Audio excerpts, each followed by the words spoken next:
네, 안녕하세요. 거꾸로 보는 셀프 슈퍼바이즈 러닝입니다. 그래서 오늘 4주차가 됐고요, 벌써. 네, 오늘도 논문을 같이 한번 읽어보도록 하겠습니다. 그래서 오늘 소개해드릴 논문은 지금 화면에도 나와 있는데요. Neural Discrete Representation Learning 이라는 논문 제목으로 나가 있고, 이게 이제 저희 모델명으로는 VQVA라고 알려져 있는 그런 이제 모델입니다. 그래서 최근에 굉장히 화제가 되고 있는 달리2에도 사용되고 있는 그런 모델인데요. 그러면 오늘 이 발표를 위해서 김기범님께서 준비를 해주셨습니다. 김기범님 안녕하세요. 네, 안녕하세요. 네, 그럼 논문 발표 시작하기 전에 간단하게 자기소개 부탁드리도록 하겠습니다. 예, 제 이름은 김기범이고, 그리고 지금 현재 스타트업에서 이제 산업 데이터 분석을 하고 있습니다. 아, 네, 그렇군요. 혹시 어떤 스타트업인지 혹시 물어봐도 되나요? 원 프레딕트라는 회사입니다. 아, 그렇군요. 원 프로젝트에서 굉장히 뭐죠? 그 최신 기술에 대한 공부를 열심히 하고 있는 것 같습니다. 네. 아, 예. 그러면 논문 발표를 바로 시작을 해보도록 하겠습니다. 잘 부탁드리겠습니다. 예, 그럼 시작하겠습니다. 먼저 이 논문 앱스트랙트를 먼저 소개해드리면, 벡터 퀀타이즈드 베리에이션을 오토인코더라는 그 모델을 소개한 논문이고요.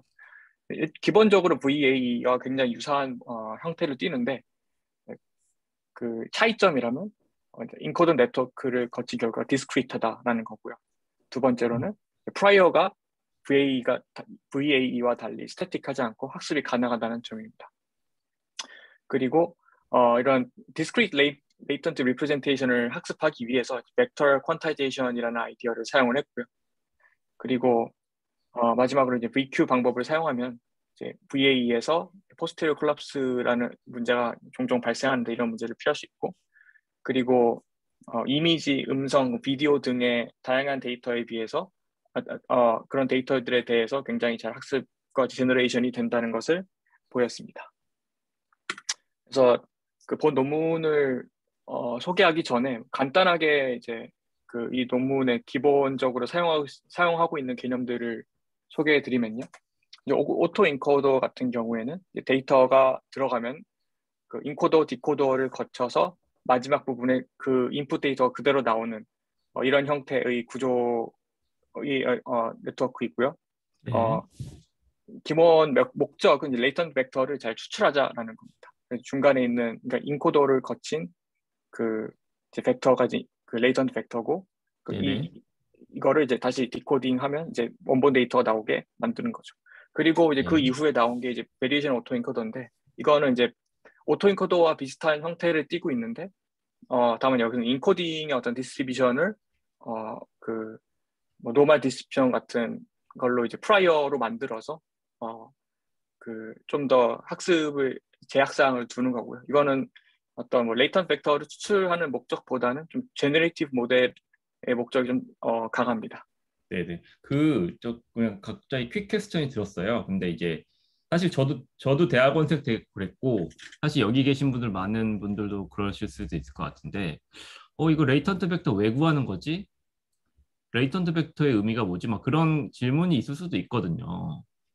혹시 그 레이턴트 벡터라는 것에 대해서 아시는 범위 한해서 설명을 조금 해주실 수 있을까요? 음, 기본적으로 이제 제가 뭐 이거를 뭐 사용한 뭐 경험에 비춰 볼 때 저는 네, 단순히 차원 축소 정도로 생각을 했거든요. 그러니까 이 네네, 데이터 인풋에 대해서 어, 이 데이터 자체 일반적으로 이런 데이터들이 이제 이미지든 뭐 아니면 타임 네네, 시리즈든 네, 언어든 너무 사이즈가 크기 때문에 이걸 그대로 네, 뭔가 어떤 분석에 사용하기 애매합니다. 그래서 뭐 네, 통짜로 이거를 뭐 딥러닝에 사용하지 않는 거랑 뭔가 이거를 피처 익스트랙션을 해야 되는데 그런 이제 방법 중에 하나가 이제 이런 오토인코더를 통해서 레이턴트 벡터 이 데이터에 대한 고유한 레이턴트 벡터를 추출하고 이제 이런 차원 축소된 데이터를 가지고 뭔가 다양한 분야 음, 이용하는 그래서 그 차원 축소 방법론으로 많이 사용했고요. 네. 네. 약간 그래서 그리고 뭐 뭐 약간 네, 네. 말씀해 주세요. 네네. 말씀하시죠. 아, 네. 그래서 원래 X가 가지고 있는 고유의 정보량은 실제로 우리가 눈으로 보는 것에 비해서 굉장히 적은데, 그러면 그런 적은 정보량만을 담고 있는 굉장히 작은 그 차원을 가지는 벡터로 약간 압축했다고 이해할 수 있을까요? 네, 그렇게 이해할 수 있겠죠. 일종의 그 요리로 치면 뭐 엑기스 같은 느낌으로 그래서 그 X의 속성만을 잘 담은 굉장히 작은 벡터 같은 걸로 이해를 하면 좋지 않을까 저는 생각이 드는데 어떻게 생각하시나요? 아, 네, 그 굉장히 음, 좋은 비유 같습니다.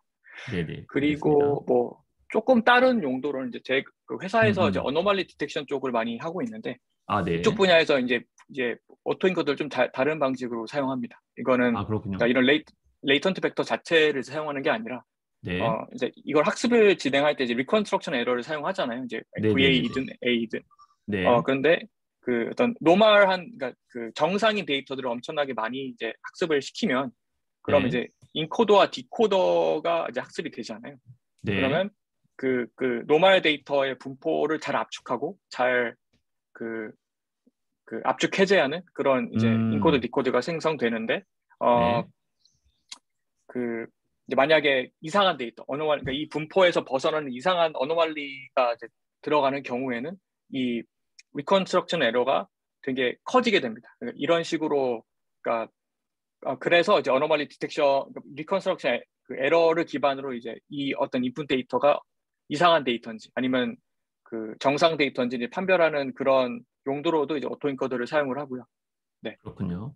이 관점에서는 이제 레이턴트 음, 벡터를 추출하는 것보다, 그러니까 이것보다는 인코더, 디코더를 학습시키는 좀 더 주 목적이 되겠죠. 네, 뭐 이런 네네. 식으로 또 사용된다는 걸 말씀드리고 싶었습니다. 그, 그냥 이거 궁금해서 여쭤보는 건데, 어브노멀리 디텍션을 할 때, 레이턴트 스페이스 에서 하는 게 어떤 면에서 좀 더 효율적이에요? 어, 그거는, 글쎄요.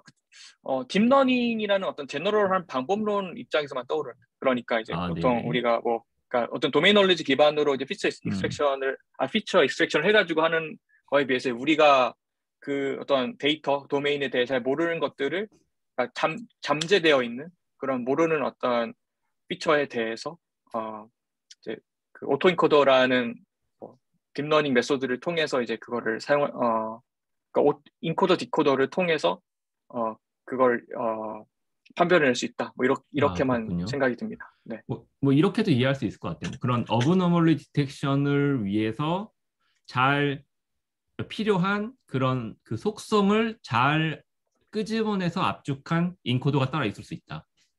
아, 네네. 그렇군요. 그래서 뭐 그 약간의 그 뭐죠? 정의를 하자면 여기서 말하는 인코더란 그 X에서 레이턴트 벡터 G로 압축하기 위해서 사용되는 일종의 함수 같은 것이라고 이해를 하면 좋을 것 같고 디코더란 그 레이턴트 벡터 G에서 다시 원본 X를 어, 압축 해제, 그러니까 디코딩하기 위해서 사용되는 함수라고 이해를 하면 되지 않을까 생각이 드네요. 아, 네네. 네네. 네, 그럼 맞습니다. 다음 넘어가 예. 주시죠.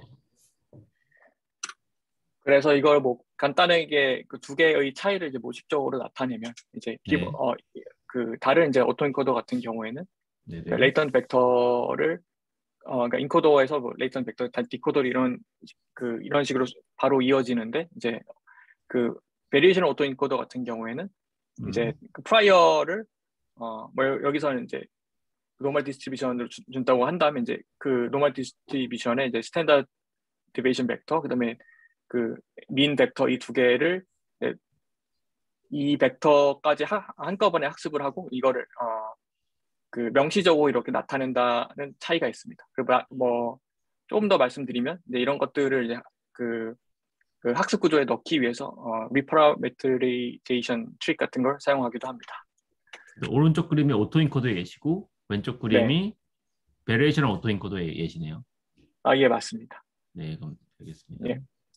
그리고 이제 이 논문에서 뭐 음, 포스테리오 콜lap스라는 표현도 이제 들어가서 그 이것도 한번 간단하게 살펴보면 네, 그러니까 학습이 제대로 되지 않는 상태인데 그러니까 일종의 뭐 로컬 미니머에 빠진 상태인데 그 이제 어프로치메이트 포스테리어가 그러니까 우리가 계속 계산을 시키고 싶어하는 이제 VA의 포스테리어가 프라이어를 그대로 따라하는 그런 현상을 뜻하고 오토인코더가 그래서 이제 레이턴트 베리어블을 무시한 상태에서 계속 학습이 진행된다고 합니다.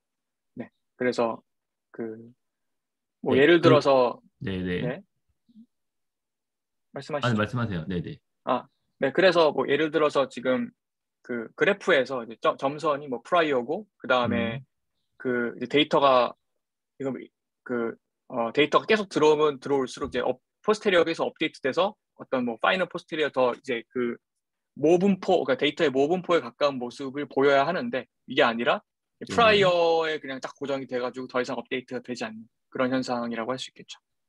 저도 요거를 또 그 이해를 하느라고 사실 이전에 많은 시간을 썼었는데요. 그 VA 트레이닝 오브젝트에 보면은 그 뒤에 이제 저기 그 Q, 그러니까 저게 이제 에스티메이티드 포스테리어고 P가 이제 프라이어잖아요. 네, 그 두 개의 KL 디스턴스 값을 최소화하는 방향으로 오브젝티브가 설정돼 있잖아요. 네네. 그래서 저는 그거 보면서 이거 너무나도 당연히 일어날 수 있는 일이 아닌가라는 생각이 드는데 혹시 그거에 대해서 어떻게 생각하시나요? 네, 저도 음. 근데 거기서 이제 더 나아가진 못했어요. 아, 그렇군요. 그래서 네, 좀 V, 그럼 혹시 그 VQ, VAE에도 그 KL 텀이 사용되나요? KL 텀이, 그러니까 물론 이것도 VA이기 때문에 있긴 있는데, 근데 그게 네네. 여기서는 유니폼 디스트리뷰션으로 그 아, 그렇군요. 프라이어를 가정하기 때문에 그게 상수 텀이 돼서 아예 그냥 사용이 안 된다고 보시면 아, 됩니다. 이해했습니다. 뒤에서 더 말씀 나누시면 좋을 것 같습니다. 네. 네. 그러니까 이 논문에서는 네네. 그러니까 이렇게 개선된다고, 그러니까 포스테리어 콜aps가 잘 일어나지 않는다고, 그러니까 이게 네. VAE에 대해서 개선 사항이라고 주장을 하는데 VQ, VAE에서는요. 근데 네. 이 앱스트랙트에서는 써놓고 이제 뒤에서는 설명을 아예 안 하더라고요. 네네. 사실 저도 그 근데 부분이 많이 네, 아쉬웠는데, 사실 이 네, VA에서 포스테리어 콜랩스가 일어나는 원인 자체가 저 KL 텀 때문에 일어나는 거거든요. 네, 네, 근데 이제 그 KL 텀을 이제 다른 방식으로 이제 뭐 앞에 되게 고치겠다라고 얘기를 해놓고 뒤에 어떻게 고쳤다라는 얘기가 명확하게 나와 있지 않아요. 근데 네, 사실 네, 그 말씀하신 게 거의 맞거든요. 그래서 나중에 우리가 VA를 훈련할 때 VQ, VA를 쓰면 그 VA의 이제 엘보로스라고 하잖아요. 네. 엘보로스의 이 부분이 이런 식으로 대체가 됐다. 뭐 그런 얘기도 같이 해주시면 굉장히 재밌을 것 같아요.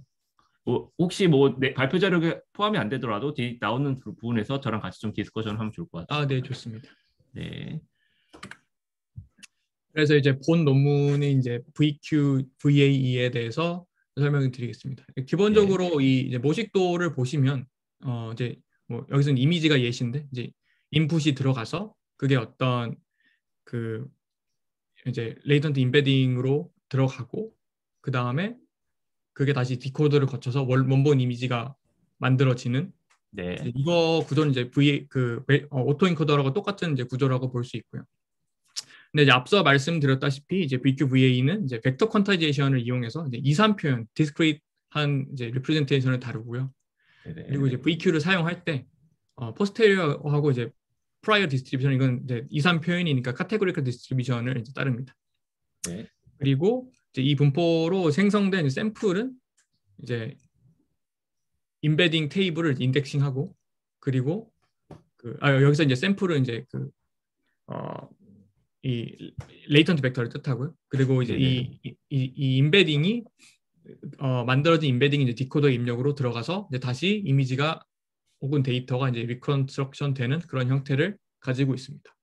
네, 네, 일종의 어떤 사전이 있어가지고 코드북이라고 표현을 하는데 네, 네. 거기서 이제 어떤 그 가장 유사한 어떤 벡터를 갖고 와서 그걸 그대로 사용하는 거라고 보시면 됩니다. 이게 그냥 VA랑 비교해서 보자면 아까 보여준 그림이 있었는데요. 그 중간에 레이턴트 벡터가 원래 기존 VA는 컨티뉴어스 랜덤 베리어블이었잖아요. 네, 그 가우시안 랜덤 베리어블로 가정을 하고 민가 베리언스를 측정하도록 이제 포스테리어를 학습하는데 그럼 여기서는 저 그 부분이 저 임베딩 스페이스로 묶여 있는 딕셔너리를 학습하고 그거에 해당하는 그 딕셔너리 중에 어떤 애들에 해당되는지의 인덱스를 학습하는 걸로 이해하면 될까요? 네, 네, 맞습니다. 그럼 그래서 여기서 그러면 그 카테고리컬 디스트리뷰션이라는 건 어떤 이렇게 저 인베딩과 그 딕셔너리와 그 인덱스에 연결이 될 수 있을까요? 그거는 이제 뒤에 있는데, 아하. 네, 예. 맨 밑에 이제 그 식을 보시면 이걸 이제 네. 그 어떤 위에서부터 설명을 드릴게요. 네네. 이제 E라는 게 이제 그 latent embedding space고 이제 R 곱하기 네. D 차원입니다. 그래서 R이 아니라 K네요. 죄송합니다. 그 오타가 있고. 네네. K는 이제 discrete latent space의 크기. 그러니까 위 이제 그 embedding space 저 모식도에서 이제 저 네. 그 가로 길이를 뜻하고요. 그러니까 그 네. 벡터의 개수. 그리고 딕셔너리 벡터의 개수. 네, 맞습니다. 그리고 네네.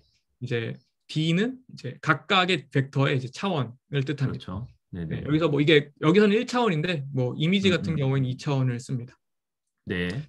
그리고 이제 모델의 인코더는 이제 입력 X를 데이터를 받아서 이제 discrete latent variable Z를 출력합니다. 이게 네. 인코더에서 요 초록색 부분이고요. 네네. 그리고 이제 여기서 포스테리어 카테고리컬 이제 디스트리뷰션이 이제 QZ 바 X로 나오는데 이거의 네. 확률은 이제 크기 K의 원핫 인코딩으로 정의가 됩니다. 그래서 아하. 그 어떤 Z가 나오면 그거랑 이 각각의 이 K 총 라지 K 개의 이제 벡터랑 그 이제 어떤 투놈을 비교를 합니다. 그래서 가장 거리가 가까운 거를 이제 1로 하고 나머지 값을 0으로 하는 이런 원핫 인코딩이 되고요. 네. 다시 말해서 아까 이제 질문하셨던 거에 대해서 네네. 이런 식으로 이제 아그민을 해가지고 그 부분만 가장 유사한 벡터만 이제 1이 되고 나머지는 0이 되는 이런 원활 인코딩이 만들어집니다.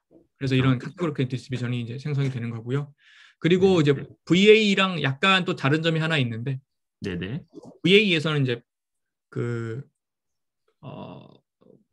프라이어가 변하지 않잖아요.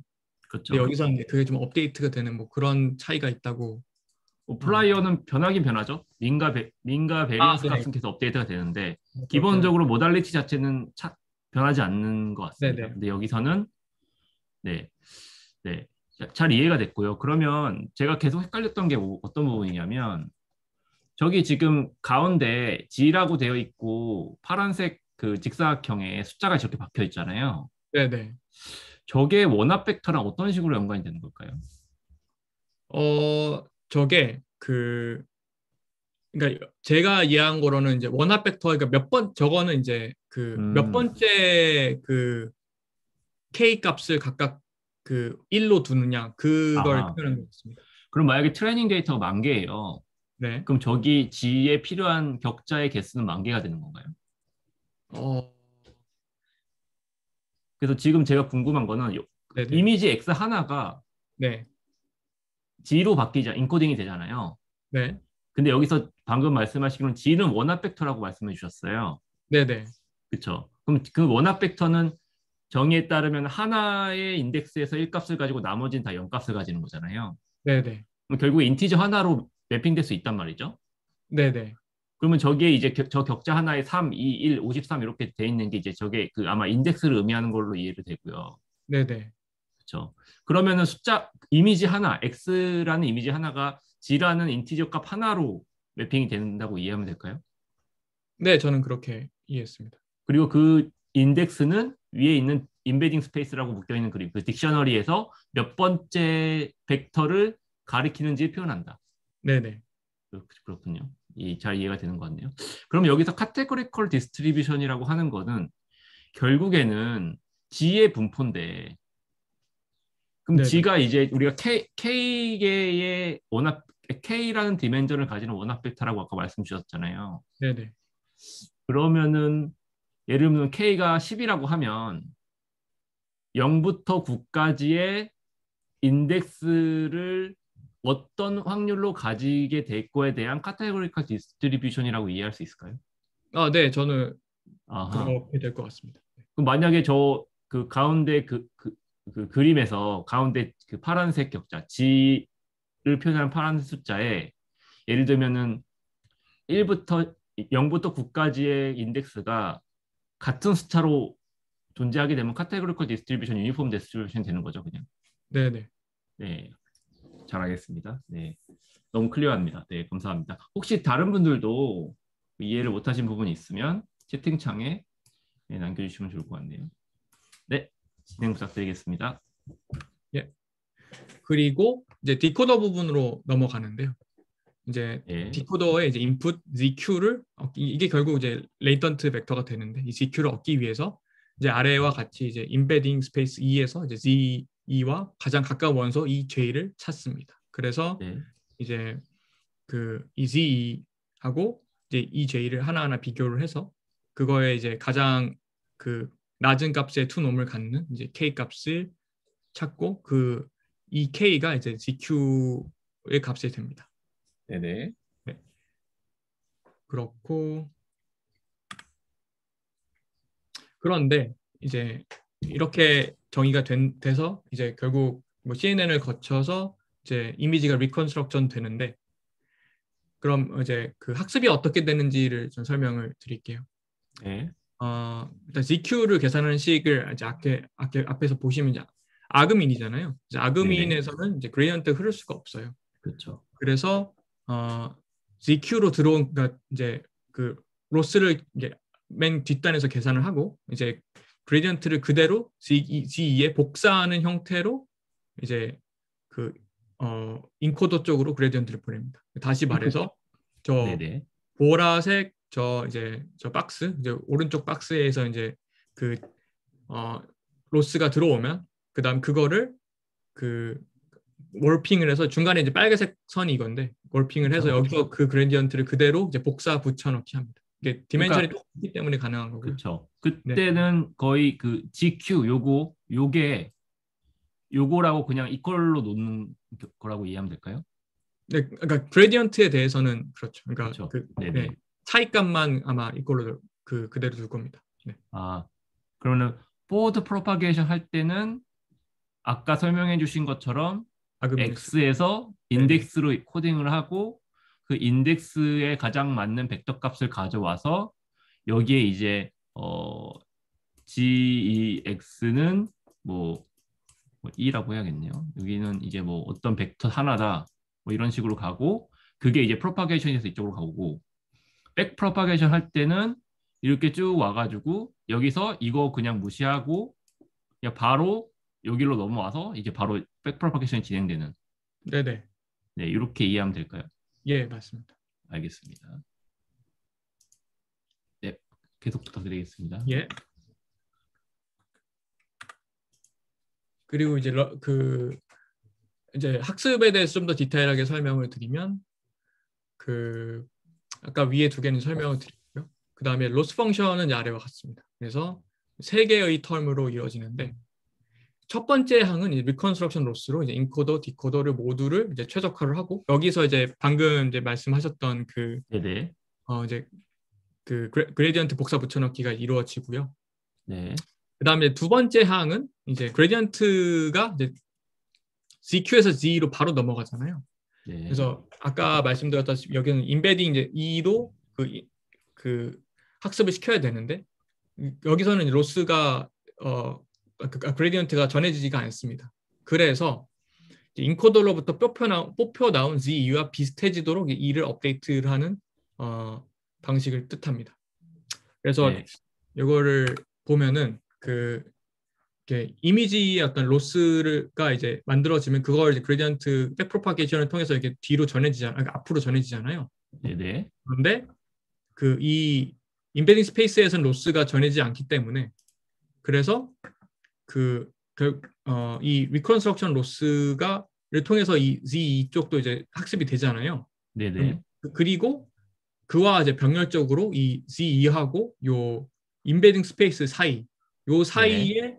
그 그레디언트가 따로 흐르도록 아하. 이렇게 만들어지는 형태로 이해를 했습니다. 그러니까 일반적으로 요 그레디언트가 흐르고 예. 그다음에 요렇게도 간다는 얘기죠. 네네. 정보가 그렇게 왔다 알겠습니다. 갔다 이중으로 해서 그 임베딩 스페이스도 학습을 그러니까 그레디언트가 정보가 갈 수 네. 있도록 그렇게 만들었습니다. 그다음에 이렇게도 설명해 주시겠지만 이렇게도 가고요. 그죠? 네. 요거는 이제 백 프로파게이션 아니고요. 그죠? 네네. 네, 알겠습니다. 설명 부탁드리겠습니다. 그리고 이제 세 번째 항 같은 경우에는 이제 그 임베딩 이 아이는 이제 인코더만큼 빠르게 학습되지 못한다고 합니다. 그러니까 이게 그 그러니까 임베딩 스페이스 자체가 굉장히 크기 때문에 그래서 인코더 네. 파라미터보다 이제 빠르게 학습되지 못하고 그래서 이제 E하고 그 다음에 Z가 비슷한 속도로 학습될 수 있도록 이제 커미트먼트 로스를 넣었습니다. 네, 근데 이게 잠깐, 네네. 제가 조금만 질문 드리면 첫 네, 번째 항이 이 VAE에서 아까 보여준 이렇게 관통하는 백프로파게이션을 맡은 애고 네, 두 번째 항이 얘가 그 논문에 따르면 딕셔너리 러닝하는 로스잖아요. 네, 네, 그래서 지금 요게 이제 결국에는 아까 보여주셨던 그 원핫을 구하는 과정에 해당된다고 보고요. 그죠? 네, 그럼 결국에는 그건 어떻게 할 수 있냐면 여기 SG라고 돼 있는 게 이게 스탑 그레디언트의 약자잖아요. 네, 네, 그러니까 이 인코더 값은 변하지 않는다라는 얘기예요. 네, 네, 그렇죠? 그러니까 이 변하지 않는 인코더 값으로부터 인코더 출력 값, 즉 그 원합 벡터의 아까 미니마이제이션 그 값으로부터 E를 학습한다는 게 이게 딕셔너리 러닝인 것 같고 제가 이야기론. 예, 그리고 아까 그 이전 그림에서 보여주셨던 요 커미먼트 로스, 요 로스 값 이게 이제 커미먼트 로스인데 말씀하신 대로 그 인코더와 얘 딕셔너리 러닝이 병렬적으로 잘 이루어지지 않는다라고 이제 말씀하신 부분을 보완하기 위해서 딕셔너리로부터 인코더를 이제 학습하는 걸 보완해주는 네, 네, 그런 이제 역할을 하는 것 같습니다. 그래서 약간의 혼동이 있었던 부분이 아까 이 부분을 설명하실 때 이제 그 커미먼트 로스에 대한 설명으로 설명을 해주셨거든요. 그래서 그 부분만 조금만 정정할게요. 네네. 그래서 네, 네네. 말씀 주세요. 그러니까 제가 아까 설명드렸던 게 결국 네네. 그래서 이제 인베딩 스페이스를 아까 그 이 두 번째 텀이 그 네. 인베딩 스페이스 자체를 학습을 하는 거잖아요. 그렇죠. 네. 그래서 그 두 번째 항이 맞지 않나요? 제가 말씀드린 게. 그러니까 제가 이해하기로도 이게 이제 인베딩 스페이스 학습한 거 맞는데 예, 예. 요거 설명 주실 때 그 뭐죠? 인코더가 병렬적으로 학습되기 때문에 속도가 느려진다는 말씀 주셨거든요. 근데 그 부분은 사실 이쪽에 해당되는 거라고 저는 이해하고 있었거든요. 그 부분만 제가 코멘트 드렸습니다. 네. 그래서 나머지는 말씀하신 게 맞고. 그래서 이전 예. 그림 잠깐 가보시면 예. 제가 이해하기로는 이게 이제 첫 번째 항 네. 그리고 요게 이제 두 번째 항 그렇죠? 네, 네. 네, 여기 두 번째 항이고 여기서 두 번째 항인데 사실은 이렇게 그리기보다는 로스에 따르면 이렇게 그리는 게 맞는 것 같아요. 네, 그러니까 맞습니다. 네. 얘의 원화 벡터로부터 원핫을 해가지고 그러니까 원핫을 해가지고 이 벡터가 어디에 정해진 것도 정하고 동시에 죄송합니다. 정정하겠습니다. 얘를 싹 모아가지고 이 딕셔너리의 벡터 값을 구하는 거죠. 그래서 K민즈로 치면 센트로이드를 구하는 과정이랑 동일합니다. 그죠? 네. 그 다음에 그렇게 할 때 이제 그레디언트는 흐르지 않고 그냥 K민즈와 같은 클러스터링 방법을 이용하는 것이고요. 그리고 세 번째 로스는 그 K민즈의 센트로이드, 즉 딕셔너리 값으로부터 그 인코드를 학습하는 요 과정. 그래서 요 세 가지로 이루어져 있고 3번, 1번, 2번이고 3번과 1번은 백프로파게이션으로 이루어지고 2번은 그냥 이건 K민즈다. 네네. 네네. 그렇게 정리를 하고 넘어가면 되지 않을까 생각이 드네요. 예. 네네. 좋은 것 같습니다. 네. 네, 감사합니다. 진행 부탁드리겠습니다. 그리고 이제 프라이어에 대해서 설명이 마지막으로 나오는데요.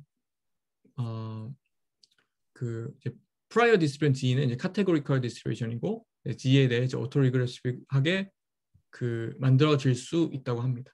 그러니까 이거는 이제 학습 이후에 이제 이미지나 이런 것들 제너레이션 할 때 이야기하는 것 같고, 네네. VQ, VA를 할 때는 콘스탄트가 유니폼하게 유지됩니다. 그래서 아까 그 그 맨 처음에 이야기했던 게 그 네네. 이게 이제 VA인데 KL 어. 다이버시티 텀이 없잖아요. 그렇죠, 그러니까 이게 그렇죠. 그 아까 말씀드렸다시피 이게 유니폼 디스트리뷰션이 학습할 때 유니폼 디스트리뷰션이 돼버리면 그러면 KL 다이버시티가 상수값이 됩니다. 그래서 어차피 이제 로스에서 뭐 계산은 되지만 그 그레디언트 계산할 때 어차피 사라지는 텀이 됩니다. 그래서 네네. 그 아까 말씀하셨던 그 포스테리어 콜랍스 문제가 뭐 이런 식으로 인해서 뭐 그 없어지는 게 아닌가 뭐 이런 추측 아, 그렇군요. 있는데 뭐 이거에 요건 대해서 어떻게 보세요? 요게 이제 결국에는 네. 그 KL텀의 역할을 대신하고 있다고 생각이 드는데요. 혹시 기범님께서는 어떻게 보시나요? 그러니까 그 결국에 포스테리어 콜랩스, 그러니까 다시 KL텀이라는 거는 우리가 설정한 프라이어와 에스티메이트 포스테리어의 거리를 가깝게 하기 위해서 레귤라이제이션이잖아요. 아, 네네. 그런 측면에서 봤을 때는 얘가 그 역할을 하고 있지 않나라는 생각이 들거든요. 아, 네, 그럴 것 같네요. 네네네. 그러니까 특히 여기 중에서도 결국에는 얘는 결국에는 딕셔너리로부터 인코더를 학습한다는 건데 결국 인코더가 뱉는 거에 바로 에스티메이티드 포스테리어잖아요. 네네. 그러면은 결국에는 음, 케이텀의 역할을 얘가 하고 있는 게 아닌가. 그러니까 물론 얘가 이제 얘가 같이 하고 있긴 하는 거죠. 근데 저는 그런 생각이 들더라고요. 네. 네네. 혹시 이 부분에 대한 의견 있으신가요? 어떻게 보시나요?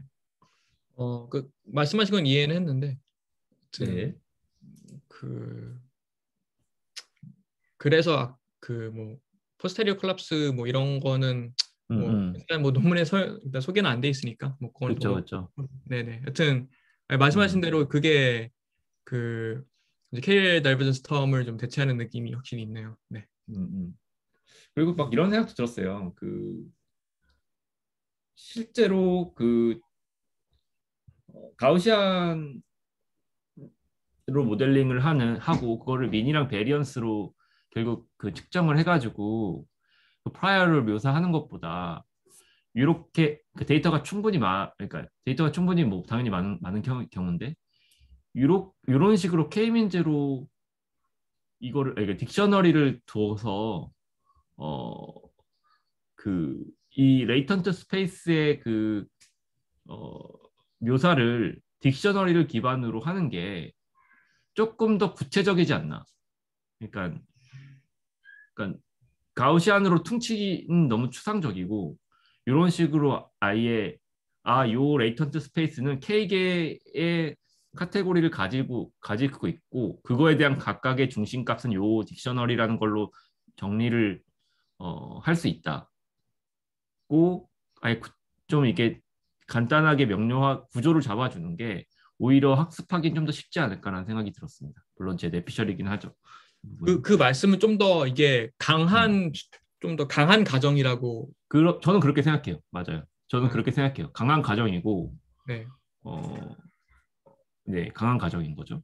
강한 가정이고, 그러니까 그런 거예요. 그러니까 어, 레이턴트 스페이스라는 게 존재하고 세상의 만물의 분포는 다 가우시안이기 때문에 가우시안이라고 그냥 퉁쳐놓고 미넨 베리언스를 그거를 가장 잘 묘사하는 미넨 베리언스를 구하는 건 너무 추상적인 가정이고 조금 더 그것보다는 유연할 수 있는 카테고리컬 디스트리뷰션이라는 거를 가정을 해놓고 그 각 카테고리컬 디스트리뷰션의 확률값을 구하는 게 조금 더 현실에 존재하는 분포를 묘사하기엔 좀 더 적합한 게 아닌가.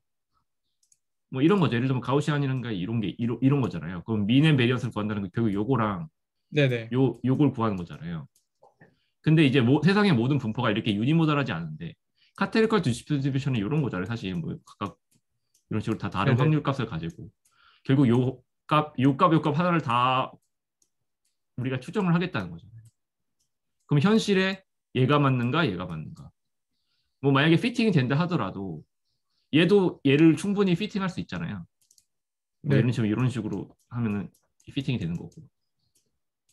그래서 제가 생각했을 때는 좀 더 현실적인 가정이기 때문에 잘 동작하지 않았을까라는 생각이 들고, 네, 그런 거를 하는 데 있어서 이제 기존의 KL 텀을 대체할 수 있었던 이유는 이런 커미먼트 로스가 역할을 해줬다.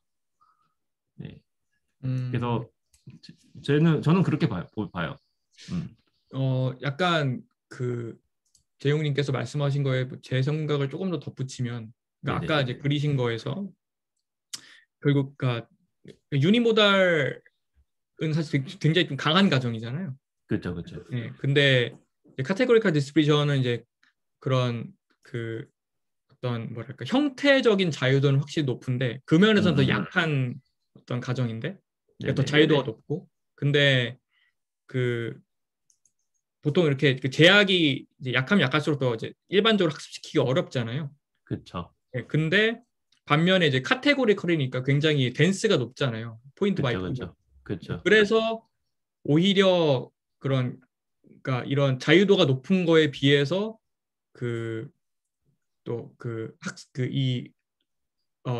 인베딩 스페이스로의 그 학습이 잘 된다. 뭐 이런 식으로 이해할 수 있지 않을까 생각해요. 만약에 데이터가 많으면은 뭐가 더 학습이 잘 될까요? 데이터가 충분히 많다면. 뭐 아주 충분히 많다면 그래도 연속이 더 낫지 않을까라는 생각이 들긴 합니다. 그렇군요.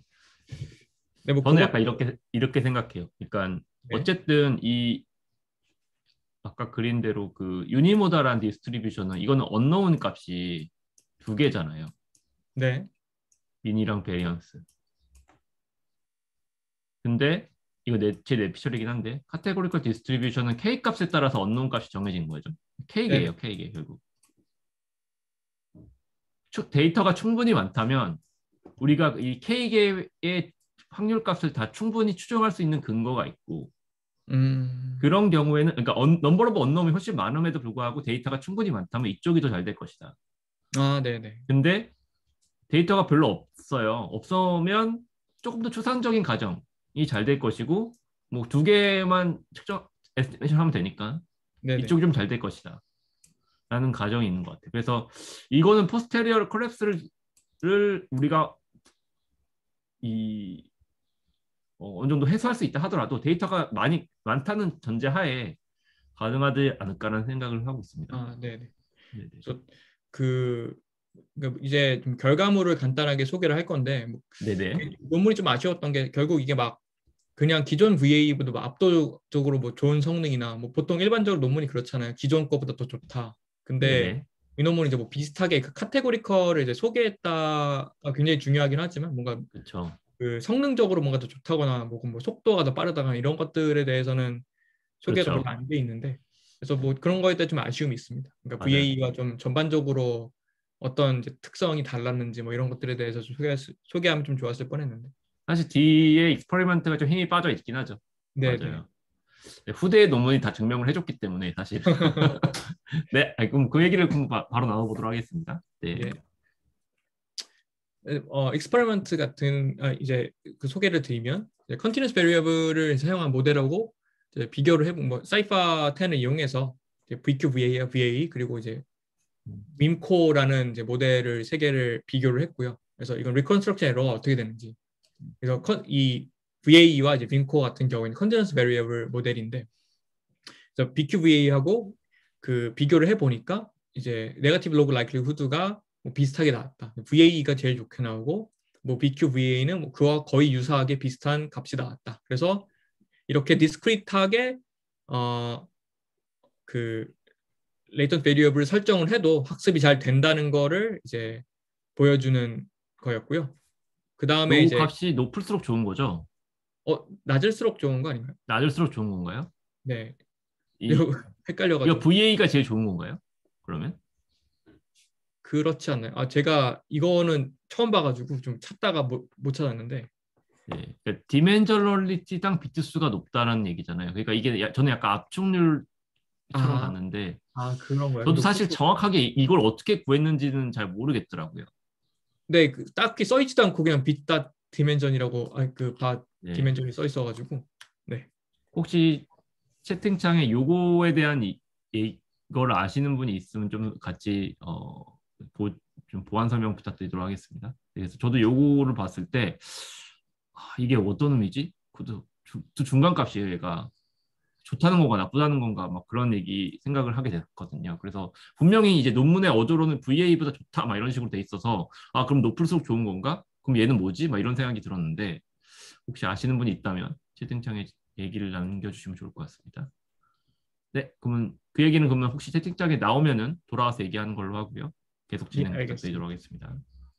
그리고 이제 익스페리먼트 쪽에서는 이제 그 데이터 압축에 대한 이제 설명을 좀 합니다. 네네. 이미지 넷에 이제 그 120 곱하기 128 크기의 이미지를 이제 그 이제 PG, X바 G를 이용해서 이제 그 레이턴트 베리어블을 32 by 32 곱하기 1까지 이제 디스크리트 스페이스로 압축을 이제 했고 이제 네. 그 결과로 생성된 Z에 대해서 이제 프라이어인 이제 픽셀 CNN을 학습했다고 합니다. 그래서 이를 그러면 저 통해서 질문이요. 네, 그러면 여기에 이제 x의 차원이 128 곱하기 128 곱하기 3이 되는 거고요. 네네. 그 g의 차원이 32 곱하기 32가 되는 거죠. 그럼 네, 딕셔너리 하나의 크기가 32 곱하기 30인가요? 그러니까 아까 보여주셨던 네, 그림에서 d라는 값이 있었잖아요. d. 네네. 네, 그게 그게 32 곱하기 네, 32 맞습니다. 곱하기 32가 되는 거죠. 네네. 이해했습니다. 네. 그래서 이를 통해서 이제 학습 속도를 높이고 이제 이미지의 전체적 특성을 살릴 수 있었다. 근데 이제 그 압축을 했으니까 아무래도 이제 로 프리퀀시적인 이제 정보가 주로 살아남잖아요.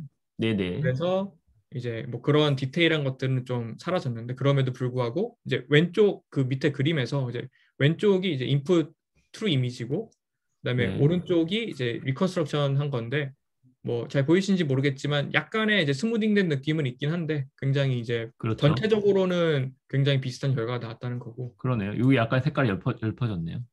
네, 잘 발견하셨네요. 그러게요. 여러분도 한번 찾아보세요. 이거 그냥 쓱 보기엔 똑같다 보이더라고요. 네, 그 바퀴도 뭐 저 나사 부분이 흐리네요. 네. 그렇군요. 여기요. 맞죠, 여기. 네. 망원경도 표면이 없어졌고. 그렇군요. 네네네. 여기. 네, 이런 거는 근데 일부러 좀 작게 보여준 느낌도 들고요. 네. 좀 이제 크게 이제 아니면 이미지 그냥 3개만 골라가지고 크게 이만큼으로 보여줘야 되는데. 네, 논문에서 항상 이러한 일입니다. 네. 그리고 이제 픽셀 CNN 프라이어로 이제 그 디스크리트하게 만든 이 레이턴 스페이스를 학습해서 그 다음에 이미지 그 이렇게 그러니까 G를 생성하는 어떤 모델을 학습을 하고 그다음에 이미지 네. 제너레이션을 수행을 했는데 굉장히 현실처럼 보이는 그런 이미지를 이제 보여준다라고 합니다. 이게 이미지 픽셀 CNN은 어떻게 학습한 거예요? 그러니까 저도 잘 이해가 안 가는데요. 이거 VQVA로부터 네. G값을 많이 만들고 맞나요? 그 다음에 그걸 가지고 픽셀 CNN을 학습한 거예요? 저는 그렇게 이해를 했어요. 그러니까 그래서 결국 이 픽셀 CNN이 레이턴트 G값을 생성하는 모델인 거죠? 그렇죠. 그래서 네네네. 네, 그러니까 스파셜 마스킹을 해가지고 그래서 이 리컨스트럭션을 하는 걸 이제 오브젝티브로 삼아서 학습을 합니다. 아하. 그러니까 제가 이해를 한 거에 따르면 예. 일단은 VQVA를 통해서 일단 학습을 시켜요. 학습을 시켜서 그 중간 결과물로 나오는 레이턴트 벡터 값이 쭉 많이 있을 거잖아요. 네네. 그 벡터 값과 X의 데이터셋을 쭉 얻은 다음에 그걸로 X에 대한 레이턴트 코드를 생성하는 생성 모델인 픽셀 CNN을 다시 학습시킵니다. 네. 그 다음에 그럼 생성 모델은 임의의 그 레이턴트를 생성할 수 있잖아요. 네네. 그러면 그 임의의 레이턴트로부터 VQVA의 디코더를 통해서 이 원본 이미지를 복원하는 거죠. 네. 그럼 그렇게 해서 복원된 게 요거다. 고 이해하면 됐는지. 네네 맞습니다. 그러니까 이거는 결국 이 세상에 존재하지 않았던 이미지인 거예요. 그러니까 예. 픽셀 CNN이 만들어 놓은 레이턴트 코드로부터 VQVA의 데코더를 통해서 생성된 그런 이미지들이라고 이해를 저는 한 것 같네요. 아, 예, 예. 저도 그렇게 이해했습니다. 네, 이해했습니다. 네. 근데 뭐 자동차 같은 거 보면 다 바퀴가 좀 찌그러져 있네요. 그러네요. 근데 네. 네, 알겠습니다. 그다음에 이제 오디오인데, 네, 그 사람들의 목소리, 그러니까 말하는 목소리를 이제 녹음으로 담은 이제 VCTK 셋을 학습에 사용했고, 그 다음에 뭐 스트라이드 컨볼루션 하고 스트라이드 같은 걸 줘가지고 이제 압축을 많이 했다고 해요. 그래서 64배 네네. 압축을 해서 결국 이렇게 해도 이제 음성에서도 이제 롱텀 정보만 보존하도록 레이턴 스페이스를 만들었고, 원래 이제 웨이브넷 이제 그 본래 모델을 사용을 하면은 그 뭐 좀 더 하이 프리퀀시적인 노이즈가 좀 많은 어떤 소리가 좀 생성되는 반면에 네네. VQVA를 통해서 이제 그 스피커 아니 그 음성을 이제 리컨스트럭션한 경우에는 깨끗한 소리가 이제 생성된다고 합니다. 네네. 이것도 그 앞에서 이제 이미지 이야기했던 대로 그거 마찬가지의 그런 거겠죠. 그러니까 결국 어떤 그 압축을 통해서 조금 더 그러니까 하이 프리퀀시적인 것들은 좀 정보가 약간 사라지고 그다음에 이제 로우 프리퀀시적인 것들만 많이 남아 있기 때문에 이런 식으로 만들어지는 거라고 생각을 합니다. 그럼 이건 약간 목소리가 원래 의도했던 목소리랑 약간 다르게 나올 수는 있겠네요, 그죠? 아, 네네. 근데 그럼에도 불구하고 뭐 이쪽도 네네. 그 이제 완전 하이 프리퀀시 정보들은 뭔가 이 음성에 대한 인간의 인식에 대한 그 정보에 대해서 큰 정보량이 없기 때문에 그쵸. 이해하는데 아무런 그 차이가 없었다. 그러니까 거의 차이가 없었다. 이렇게. 예를 들면 보통 이제 그걸 우리가 뭐라고 하냐면 비가청 주파수라고 하잖아요. 그러니까 아, 예, 저희가 예. 주파수가 너무 높으면 못 듣잖아요. 네네. 그래서 그런 것들은 그냥 필요 없으니까 싹 없애버릴 수 있는 네네. 그런 것들인데 이런 데서는 그냥 자연스럽게 그게 없어진다는 얘기죠. 네네. 그러니까 딱 그 아까 이미지에서 그냥 그 뭐 망원경 표면이 좀 반들반들해진 딱 그런 느낌이라고 이해했습니다. 네. 네, 감사합니다. 그래서 결론 뭐 비디오도 있는데 일단 그건 뛰어넘었고요. 그 다음에 이제 컨클루저는 이제 VAE와 디스크릿 레이턴트 표현을 위한 이제 벡터 퀀타이제이션을 결합해서 새로운 생성 모델을 만들었고, 이게 이제 컨티뉴어스 레이턴트를 사용한 VAE하고 이제 비슷한 성능을 냈다. 그리고 두 번째로 이제 VQVA는 원본을 이제 작은 레이턴트 값으로 잘 압축할 수 있었으며, 그러니까 핵심적인 정보를 잘 손실하지 않고 압축할 수 있었고, 그리고 그런 것들을 통해서 롱텀 디펜던시를 잘 모델링했다라는 겁니다. 아, 그렇군요. 어떠세요? 한번 이 논문을 쭉 읽어보셨는데 사실 저랑 되게 많은 얘기를 했어요. 예. 이 논문을 쭉 보시면서 어떻게 보시나요? 한번 평을 해주시면 좋을 것 같은데요. 간단하게. 일단은 처음에는 이제 그 논문이 굉장히 짧아가지고 금방 끝내겠다 했는데, 네. 이렇게 압축을 잘한다는 논문 자체가 굉장히 압축적이더라고요. 네, 재밌는 표현이네요. 네. 네. 그래서 일단 좀 불천지하게 했는데 저 개인적으로는 이렇게 디스크릿한 어떤 값들을 다룬 적이 별로 없어가지고 되게 좀 네네. 신선했고, 그리고 네네. 그리고 네. 뭐 거의 그러니까 이미지 제너레이션 같은 것들이 뭐 겐으로 많이 막 넘어갔다고 들었는데 이게 VA도 아직 뭐 최근까지도 많이 사용되고 있구나. 뭐 이런 것들도. 그렇죠. 이게 지금 논문이 나온 게 립스 2017이니까 한참 예. 겐의 전성기 시대에 같이 나온 논문이잖아요. 그죠? 아, 예, 예. 그렇죠. 겐이 요즘엔 좀 죽었죠. 저는 네. 죽었나요? 저 잘 사실 네. 몰라요. 그 디퓨전 모델 쪽으로 뭐 좀 옮겨갔다는 얘기만 듣긴 했습니다. 아, 그렇군요. 네네네. 기범님께서 혹시 이거 직접 써보셨어요? VQVA? 아니요. 그래서 한번 써보고도 싶었는데 그럴 네네. 시간까지는 안 됐고. 아하. 그리고 그 2019년 립스인가에 이제 그 2가 나왔더라고요. 맞아요, 맞아요. 네, 그것도 좀 다룰까 했는데 아쉽게도 시간이 좀 없었고, 그렇군요. 뭐 얼핏 본 바로는 좀 더 프라이어를 잘 튜닝했다, 뭐 이렇게 이해했습니다. 맞아요. 그 프라이어로 좀 하이라키를 둬가지고 네. 계층적으로 인코딩을 한 걸로 저도 이해를 했고요. 그건 또 다음에 한번 또 논문을 별도로 해서 다뤄보면 좋지 않을까 생각이 듭니다.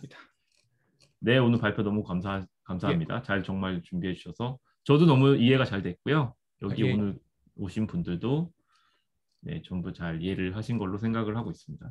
네. 그래서 저도 조금만 평을 하자면요. 이 VQVA라는 논문은 결국에는 아까 얘기 나눈 것처럼 중간에 있는 프라이어를 리모델링 한 거예요. 그래서 기존에는 가우시안 모달리티를 이용을 해가지고 민가 베리언스를 두 개를 언노운으로 놓고 학습을 시켰다면 그걸 좀 더 유연한 형태로 이제 리모델링을 했고 그게 이제 결국에는 카테고리컬 디스트리뷰션이었다는 겁니다. 그럼 그 카테고리컬 디스트리뷰션이라는 게 결국에 뭐냐면 K개의 딕셔너리 벡터를 사전에 우리가 룩업 테이블로 놓고 어떤 딕셔너리 벡터가 지금 들어오는 레이턴트 벡터에 가장 잘 맞는지를 찾아주는 그런 이제 알고리즘을 만들었다는 거예요. 그래서 조금 더 훨씬 유연한 가우시안을 사용하는 VA보다 훨씬 유연한 그런 이제 모델링을 만들었다고 볼 수 있고요. 실제로 데이터가 굉장히 많은 경우에 즉 넘버 오브 언노운이 증가하면 당연히 이제 이게 같은 양의 데이터로는 같은 성능을 내기 어려울 텐데 데이터량이 충분히 많으면 넘버 오브 언노운을 충분히 잘 측정을 할 수 있기 때문에 훨씬 더 좋은 성능을 내는 프라이어를 학습할 수 있다는 측면으로 이해를 하면 좋지 않을까 생각이 듭니다. 그래서 이제 결국에는 보통 포스테리어 콜랩스라는 게 이제 프라이어와 에스티메이트 포스테리어가 이게 같아지는 형상을 의미하는데 그게 이제 보통 되게 그 가우시안 모달리티를 이용한 경우에 일어나기 쉽습니다. 왜냐하면 민과 베리엄스 값이 근접을 하기만 하면 두 개가 비슷해지는 거거든요. 근데 이제 이런 카테고리컬 디스트리뷰션을 사용하게 되면 사실상 그게 굉장히 어렵습니다. 그래서 그러니까 좀 더 이제 이 프라이어에 대한 강한 가정이 유연성이 더 좋아지기 때문에 기본적으로 포스테리어 콜랩스가 일어나는 게 어려운 구조가 되고 그 포스테리어가 콜랩스가 어려운